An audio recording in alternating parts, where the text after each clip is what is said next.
일부 예배에 주신 하나님의 말씀은 시편 62편입니다. 시편 62편 5절에서 10절까지의 말씀입니다.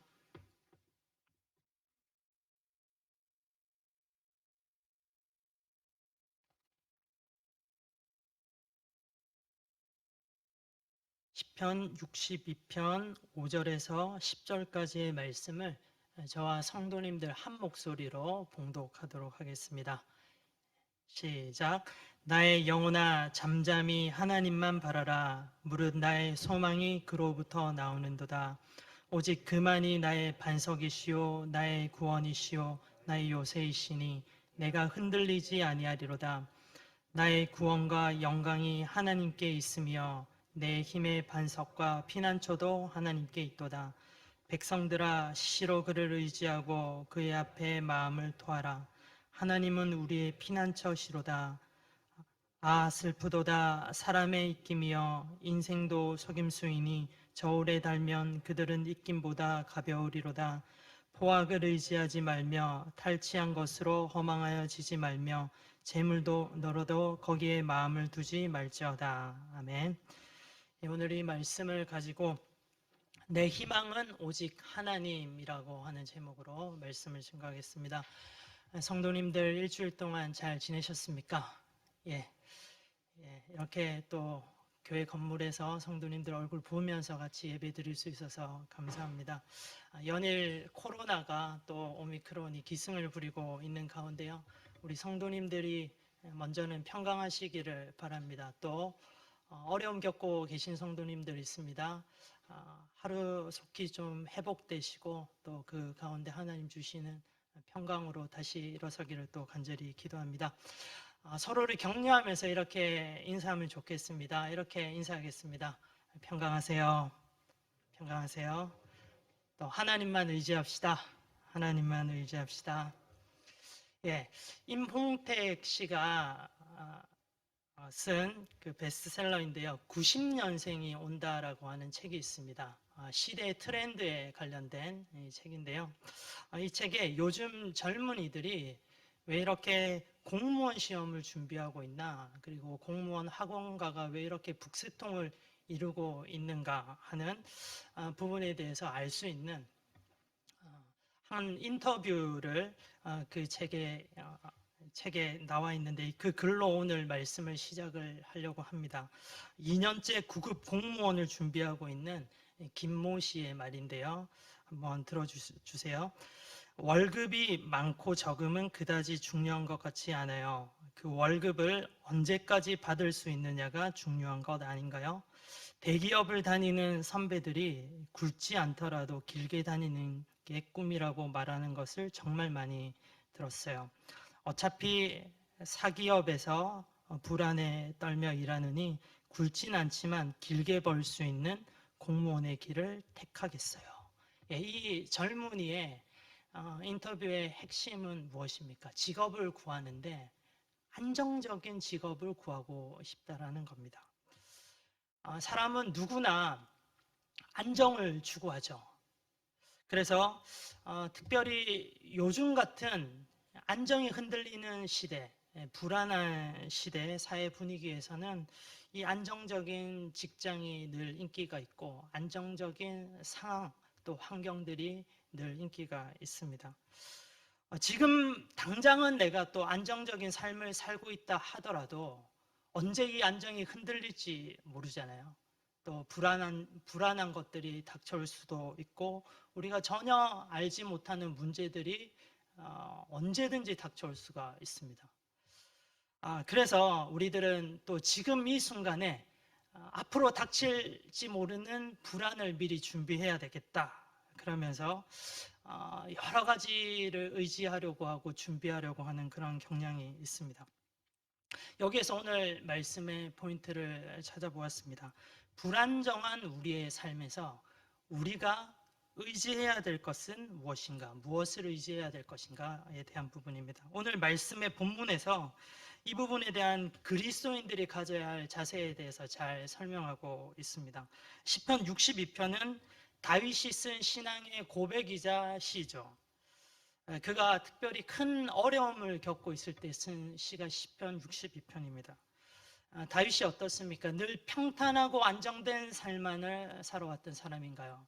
아니죠. 다윗은 오히려 늘 굴곡지고 힘들고 어려운 그런 삶을 더 살았던 사람이었습니다. 이 다윗만큼 하느님을 사랑하는 믿음이 좋은 사람도 거의 없을 것 같아요. 많지 않을 것 같습니다. 그런데 역설적이게도요, 다윗만큼 많은 위기를 겪은 사람도 그리 많지는 않은 것 같아요. 다윗은 자신을 죽이려고 하는 그 세력들 가운데서 그 우글우글거리면서 자기를 폄하하고 낮추려고 하고 자기를 죽이려고 하는 그 상황 가운데서 자신이 밤에 잠을 자도요, 맘 놓고 발 뻗고 잠을 자지 못했던 그런 날들이 부지기수입니다. 혹시 오늘 이 시간에 예배드리는 자들 가운데 내 삶 그리고 내 마음이 안정적이지 못하고 불안하고 힘들고 지친 여러분들 계신가요? 다윗이 처한 상황과 환경과는 꼭 같지는 않더라도 내가 처한 상황이 위기이고 고난이라고 생각하는 분들 계실 것 같습니다. 다윗은 자신의 경험을 바탕으로 해서요, 이 불안정하고 위기이며 고난 가운데서 이것을 어떻게 받아들이고 대처해야 될지에 대해서 교훈을 주고 있습니다. 물론 이 교훈은 성령님께서 다윗을 통하여서 주시는 그 감동된 신앙의 고백이죠. 위기의 상황에서 무엇을 우리가 의지해야 되고 무엇을 의지하지 않아야 하는지에 대해서 오늘 말씀을 통해서 크게 세 가지 부분 함께 살펴보겠습니다. 첫 번째입니다. 위기의 때 우리는 사람을 의지해서는 안 되겠습니다. 위기의 때 사람을 의지하지 말라는 겁니다. 다윗은 군인이었고 싸움꾼이었고 정치인이었죠. 다윗이 이런 삶을 살아가면서 그가 평생에 얼마나 많은 사람들을 대면했겠습니까? 다윗은 자신이 낮은 자리에 위치해 있으면서 누군가 높은 사람을 섬겨본 적도 많았고요. 또 반대로 자신이 높은 위치에 있으면서 누군가 낮은 사람들을 다스려 본 적도 많았습니다. 이렇게 많은 사람들을 상대해 본 다윗이 하는 말입니다. 정말 위기의 때 사람은 의지할 대상이 아니라는 거예요. 사람들은 입김과도 같다. 내가 어려울 때 그들은 존재도 없이 다 사라져버리는 그 입김과도 같다. 이렇게 말하고 있습니다. 시편 오늘 본문인데요. 62편 9절을 한번 성도님들 보십시오. 세 번역인데 우리가 같이 이 부분을 읽어보면 좋겠습니다. 한번 읽어볼까요? 자, 시작. 신분이 낮은 사람도 입김에 지나지 아니하고 신분이 높은 사람도 속임수에 지나지 아니하니 그들은 모두 다 저울에 올려놓아도 입김보다 가벼울 것이다. 이게 무슨 말입니까? 신분이 낮은 사람도 입김에 지나지 않는다고 말하고 있죠. 나를 따르겠다고 온갖 충성을 맹세했던 이 사람들도 정작 내가 어려움을 겪을 때에는 이 사람들이 입김보다 더 가볍게 사라져 버리더라, 떠나더라, 이런 말입니다. 그리고 또 신분이 높은 사람도 속임수에 지나지 않는다고 말하고 있습니다. 무슨 일이 있더라도 내가 너 책임질게. 너는 꼭 내가 도와주고 절대 너하고 떠나지 않겠다.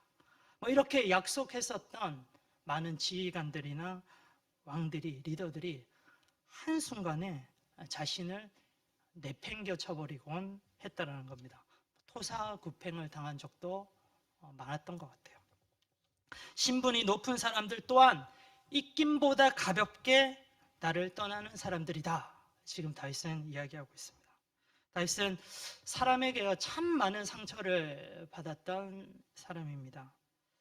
사람 관계에서 진짜 아픔을 많이 받았던 사람이에요. 그는 부하들에게도 배신당한 경험이 있었고 또 왕이나 자기보다 높은 사람들에게도 배신당한 경험이 있습니다. 심지어는 자기 핏줄에게도 조차도 배신당한 경험이 있죠. 그리고 또한 다윗은요, 자신의 부모에게도 배신을 당한 적이 있는 것 같습니다. 시편 27편 10절에 이런 말씀이 있습니다. 이 부분을 우리가 통해서 다윗이 부모에게도 버림받았다라는 부분을 우리가 상상할 수가 있는데요. 한번 읽어보겠습니다. 자, 시작. 나의 아버지와 나의 어머니는 나를 버려도 주님은 나를 돌보아 주십니다.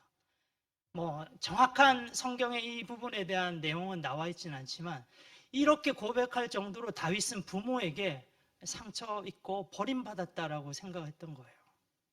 믿고 의지했던 사람에게 실망하고 또 배신감을 느끼는 거, 정말 괴로운 일 아닙니까? 우리의 인생에는 정말로 이런 일들이 많이 있는 것 같아요.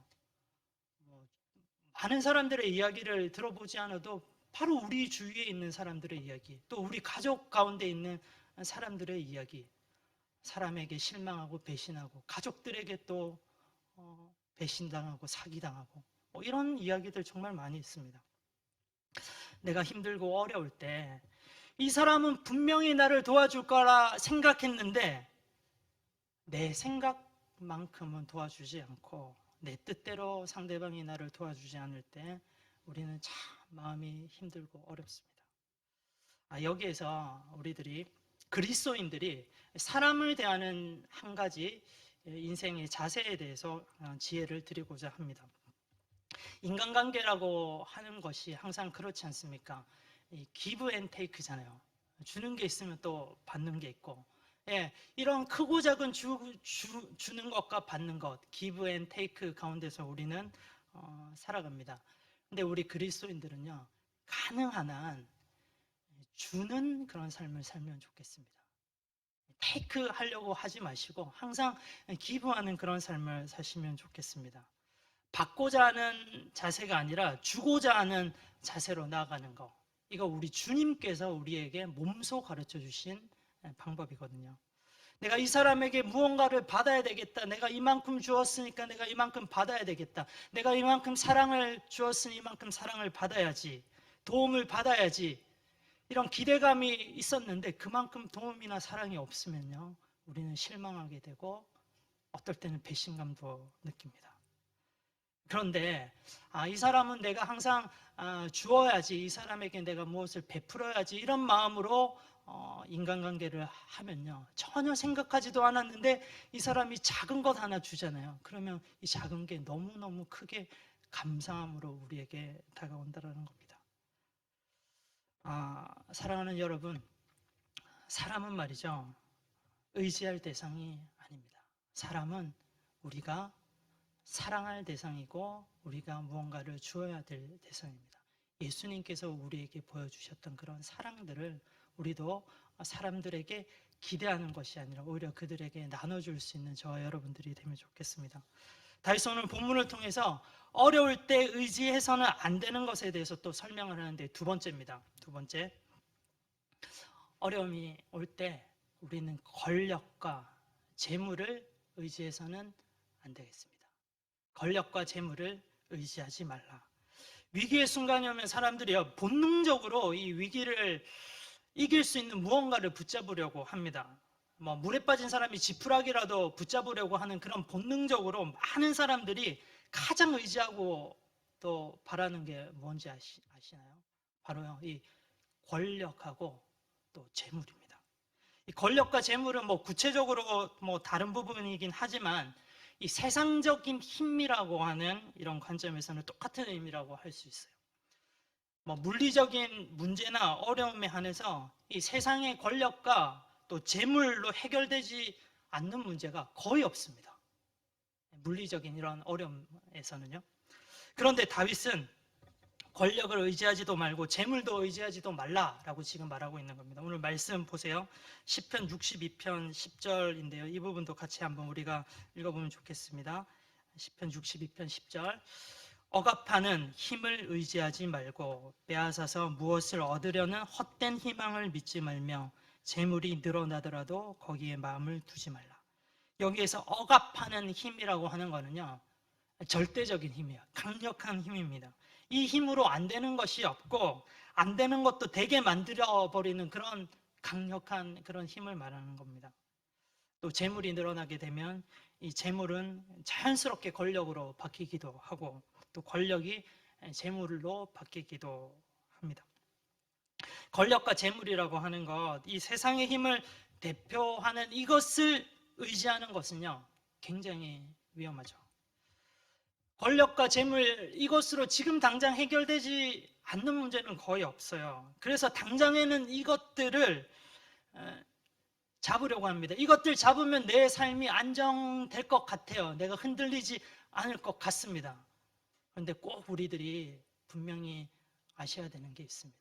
이 권력과 재물이라고 하는 것은요, 양날의 검과도 같아요. 필요 이상으로 이것들을 우리가 가지려고 욕심을 낸다던가 이것에 자신을 의지하게 되면요, 나중에는 이것이 자신을 죽이는 치명적인 것으로 돌아오게 됩니다. 다윗은 이 사실을 잘 알고 있었습니다. 그래서 다윗은 필요 이상의 권력과 재물에 마음을 두지 않았습니다. 필요한 만큼 내가 있으면 되지 그 이상으로 내가 내 삶을 이것들에게 의지하지 않겠다라는 거예요. 다윗은 어떤 사람이라고요? 정치하는 사람이고 군인이고 전쟁하는 사람이었잖아요. 이런 사람들에게 권력과 재물은 진짜 절대적인 겁니다.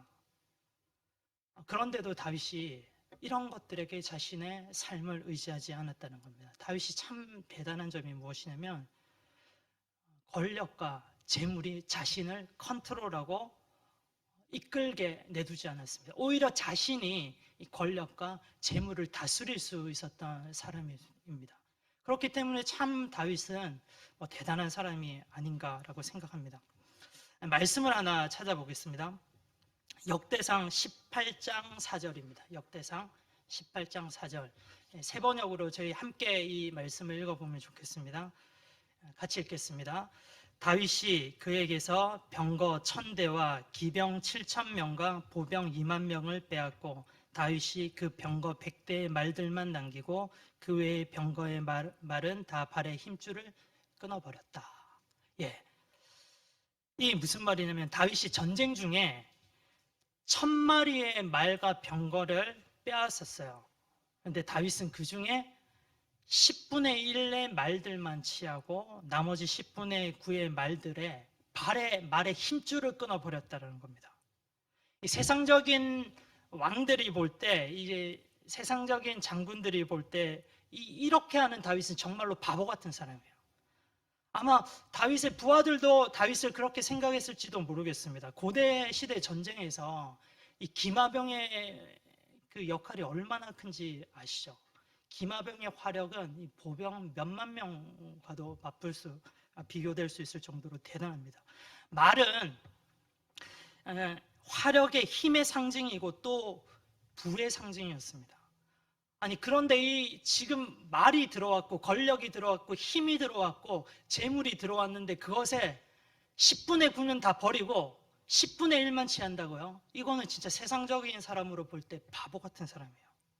어떤 왕들은 전쟁 중에 자신들의 병사들이 다 굶어 죽어가는데도 어떻게든 기병을 유지하기 위해서 이 말들에게는 여물을 먹이고 그들의 기력을 북돋았다라는 이런 이야기들을 우리는 전쟁사에서 많이 듣습니다.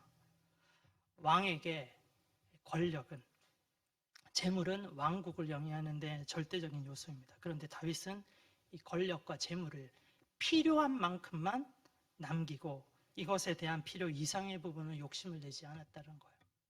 다른 말로는 권력과 재물에 내 삶을 의지하지 않겠다라는 겁니다. 러시아의 대문호 톨스토이의 단편소설 중에 바보 이반이라고 하는 책이 있습니다. 이 책이 주는 교훈 중에 하나가 오늘 본문의 내용과 잘 맞는 것 같아서 이 책의 이야기를 잠시 해드리겠습니다. 어느 돈 많은 농부가 있었습니다. 그에게는 아들이 3명이 있었는데 첫째 아들은 시몬이라고 하는데 군인이에요. 둘째 아들은 타라스라고 하는데 장사꾼입니다. 그리고 셋째 아들은 이반이라고 하는데 좀 바보 같은 그런 사람이었습니다. 이 첫째 아들, 둘째 아들은 머리가 아주 핑핑 도는 사람입니다. 세상 물정에 굉장히 밝았던 사람이고요. 그렇지만 바보 이반, 정말 소설 제목처럼 이 사람은 허허실실 항상 사람들에게 손해보고 이용당하고 뭐 그러면서도 마음은 너무나도 착한 사람이었어요. 어느 날 첫째와 둘째 시몬과 타라스가 아버지를 찾아와서 재산을 나누어 달라고 했습니다. 아버지가 이반에게 의견을 묻자 이반은 좋습니다. 형들에게 다 재산을 나눠주세요. 그래서 아버지는 그 재산을 다 이 첫째와 둘째에게 떼어줍니다. 여기에서 마귀가 등장하는데요. 이 마귀는 이 가족이 잘 사는 것이 너무 보기가 싫은 거예요. 그래서 못마땅합니다. 어떻게든 이 가족을 멸망시키려고 해요. 그래서 첫째 시몬에게 그가 군인이었기 때문에 이런 야망을 부추기고 심어 놓는데요. 이 군대를 네가 받은 이 유산을 통해서 군인을 사서 이 군인으로 군대를 조직하고 세상에서 성공하고 출세해라. 막 이런 마음들을 막 심어 놓는 겁니다. 그래서 이 시몬이 군인을 또 고용하고 군대를 조직하지만 결국은 이 시몬이 실패하게 됩니다. 그래서 감옥으로 들어가게 되고 가까스로 감옥에서 탈출해서 아버지에게 돌아가죠. 둘째 타라스는 장사꾼이었는데요. 마귀는 이 타라스에게 재물에 대한 욕심을 불러일으키면서 그를 부추깁니다. 타라스는 큰 돈을 벌어봐야겠다. 그래서 이 세상에서 성공해야 되겠다. 이런 마음이 있었습니다. 그래서 타라스가 아버지에게 받았던 유산을 가지고 보이는 물건들은 다 닥치는 대로 사들이고 이것으로 장사를 하는 겁니다. 그렇지만 결국 그는 장사에서 실패하고 큰 빚만 떠안게 되고 또 아버지 집으로 도망을 가게 됩니다. 이제 셋째 이반이 이 두 형을 거부하기만 하면요, 이제 이 집안은 완전히 깨지는 거예요. 산산조각이 나는 겁니다. 사탄이 의도했던 대로 되는 거죠. 그런데 이 이반은요, 이 두 형을 기꺼이 받아들이는 거예요. 바보가 아닌 이상 이 둘을 받아들이면 안 되는데 이 두 형을 받아들이고도 또 잘 살고 있습니다. 미워하지도 않아요. 이 바보 이반이라고 하는 이 소설 전반에 흐르고 있는 이 메시지는요, 권력을 의지하는 인생이 되어서는 안 된다. 또 재물을 의지하는 인생은 망한다 라는 거예요. 인생에서 진짜 현명하고 지혜로운 사람은 권력과 재물을 의지하는 사람이 아닙니다. 바보 같은 이 이반이 나중에는 제일 성공해서 이 두 형들을 다 거둬들여요. 세상의 관점에서는 권력과 재물을 의지하는 것이 지혜롭고 현명하게 보이는 거죠. 그런데 이것들을 의지했다가는 오히려 망하게 된다. 미련하게 바보처럼 보이는 이반이 결국은 승리하더라. 이것이 성경적인 세계관입니다. 세상의 지혜를 따르고 권력과 재물에 의지해서 그것들에 내 인생을 맡기고 그것이 내 삶을 안정하게 해줄 거야. 이것은 세상의 방법이고요. 하나님의 방법의 세계관은 그것이 아니라는 거예요. 고린도전서 1장 25절, 27절의 말씀을 함께 읽어보면 좋겠습니다. 고린도전서 1장 25절, 27절입니다. 같이 읽겠습니다. 하나님의 어리석음이 사람의 지혜보다 더 지혜롭고 하나님의 약함이 사람의 강함보다 더 강합니다. 그런데 하나님께서는 지혜 있는 자들을 부끄럽게 하시려고 세상의 어리석은 것들을 택하셨으며 강한 것들을 부끄럽게 하시려고 세상의 약한 것들을 택하셨습니다. 세상에서 지혜롭다 하는 사람들, 잘 나간다라고 하는 사람들은 인맥이 중요하다, 권력이 중요하다, 그리고 또 재력이 중요하다 말하지만 사실 하나님은 말씀하십니다. 이것들에게 자신들의 인생을 의지하는 사람을 내가 부끄럽게 하겠다. 정말 하나님께서 보시기에 지혜로운 사람은요, 인맥도 아니고 재력도 아니고 권력도 아닌 오직 하나님만 의지하는 사람, 하나님의 방법대로 살아가는 사람, 이 사람이 지혜로운 사람이다. 하나님 말씀하십니다. 그래서 오늘 말씀, 위기와 고난 중에 우리가 세 번째 살펴볼 포인트는요, 오직 하나님만 의지해야 된다는 겁니다. 시편 62편 8절, 오늘 본문 말씀인데 같이 읽어보겠습니다. 하나님만이 우리의 피난처이시니 백성아 언제든지 그만을 의지하고 그에게 너희의 속마음을 털어놓아라. 우리가 의지해야 될 대상이 누구시라고요?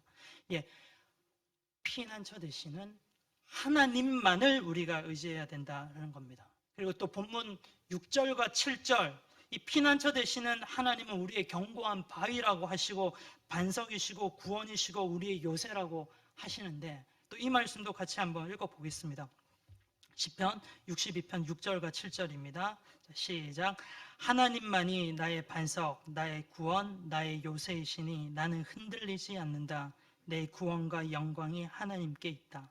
하나님은 내 견고한 바위시요 나의 피난처시다. 불안정한 우리들, 흔들리기 쉬운 우리들이 의지하고 찾아가야 될 곳은, 존재는 바로 절대 흔들리지 않는 견고한 반석과도 같은 이 하나님이십니다. 우리는 하나님에게로만 가야 됩니다. 하나님을 설명하는 이 반석, 구원, 요새, 흔들리지 아니하는 것, 이런 것들이 계속해서 반복적으로 나오는데요. 이 말이 무엇입니까? 아무리 우리의 삶이 불안정하고 흔들리기 쉬워도, 그래서 미래가 보이지 않고 지금이 힘들고 어려워도 우리가 하나님께로만 가면 그곳은 절대적으로 안정적인 곳이다. 흔들리지 않는 곳이다. 우리가 지킴을 받는 곳이다. 이것을 강조하고 있습니다. 시편 여러분들 계속 읽고 계시잖아요. 나의 구원, 나의 반석, 나의 피난처 되시는 하나님, 얼마나 반복해서 많이 나오고 있습니까? 하나님은 이렇게 우리를 지켜주시는, 우리를 꽉 붙잡고 계시는 절대적인 그런 분이십니다. 오늘 혹시 말씀을 들으시면서 이런 분들도 계실지 모르겠어요. 여러분들의 개인적인 상황까지 제가 다 알 수는 없습니다. 그런데 위기의 때, 또 힘들고 어려운 삶을 살고 계시는 성도님들 계실 것 같아요. 이런 분들 계시다면요, 반드시 오늘 말씀을 우리가 명심하면 좋겠습니다. 위기의 때 우리가 의지해야 할 분은 하나님이시고 예수님이다 라는 사실입니다. 시편 62편 5절, 오늘 본문 말씀이죠. 내 영혼아 잠잠히 하나님만 기다려라. 내 희망은 오직 하나님에게만 있다. 불안정한 성도님들 계십니까? 미래가 불안하세요? 그래서 내가 미래를 준비하지 않으면 안 되겠다, 조급한 여러분들 계십니까? 이럴 때일수록 오히려 우리가 의지해야 될 대상은 하나님입니다. 우리가 희망을 두어야 될 분은 하나님입니다. 내 희망은 오직 하나님께로만 있는 겁니다. 아무리 힘들고 어렵고 우리의 마음이 삶의 폭풍처럼 흔들리고 두려움이 엄습해 온다 해도 잠잠히 하나님만 의지하고 하나님의 역사하심을 기다려 봅시다. 그리고 하나님의 방법대로 행하고 하나님께서 어떻게 우리에게 역사하시고 우리에게 좋은 것 주실 것인지 한번 기다려 봅시다. 이것이 믿음이에요. 우리가 하나님을 찾고 하나님을 의지한다는 것은, 이런 믿음 가지고 하나님께 나아갈 때 하나님은 모든 책임을 다 져주신다고 약속을 하시는 분이십니다. 내가 믿을 것은 하나님밖에 없습니다. 의지하다라고 하는 말, 하나님께로만 가서 하나님께 내 모든 상황을 다 맡기겠습니다. 지금부터는 하나님이 책임져 주세요. 이런 말입니다. 하나님을 의지하는 순간부터 우리가 지금 무겁고 불안하게 있었던 우리의 이런 모든 상황 가운데서 더 이상 불안해할 필요 없어요. 하나님께서 책임져 주시는 겁니다. 하나님을 의지하는 순간 우리의 모든 불안정한 무거운 모든 짐들 다 내려놓아도 됩니다. 하나님께서 져주시고 하나님께서 책임져 주십니다. 하나님은 말이죠, 하나님께로 나오는 자들을 책임지시는 분이신데 자신의 생명을 걸고서라도 책임져 주십니다. 그 증거가 무엇입니까? 바로 십자가입니다. 십자가. 내가 이 십자가에 죽는 한이 있더라도 너희들을 내가 책임질 거야. 너희들의 구원을 내가 책임질 거다. 이 구원뿐만 아니라 우리의 삶의 지금 현실에 있는 어려운 가운데서도 내가 너희들 책임질게. 나만 믿고 의지하고 나만 따라와라. 하나님께서 오늘 이 시간 우리들에게 그렇게 권면하고 계십니다. 사랑하는 성도 여러분, 특별히 흔들리고 불안하고 두렵고 어려운 성도님들, 우리의 소망을 오직 하나님께로만 두고 잠잠히 하나님만 의지하며 나아갑시다. 오직 희망은 하나님께만 있습니다. 다시 한번 말씀드리지만 우리 하나님은요, 우리의 반석이고 요새시고 구원자시고 견고한 바이십니다. 우리가 의지할 대상은 사람도 아니고 재물도 아니고 권력도 아닙니다. 우리 평생에 어떤 고난이 오더라도, 어떤 흔들리는 그런 상황이 오더라도, 시련이 오더라도 하나님만 의지하며 나아가는 복된 저와 여러분들 되기를 간절히 기도합니다. 기도하겠습니다.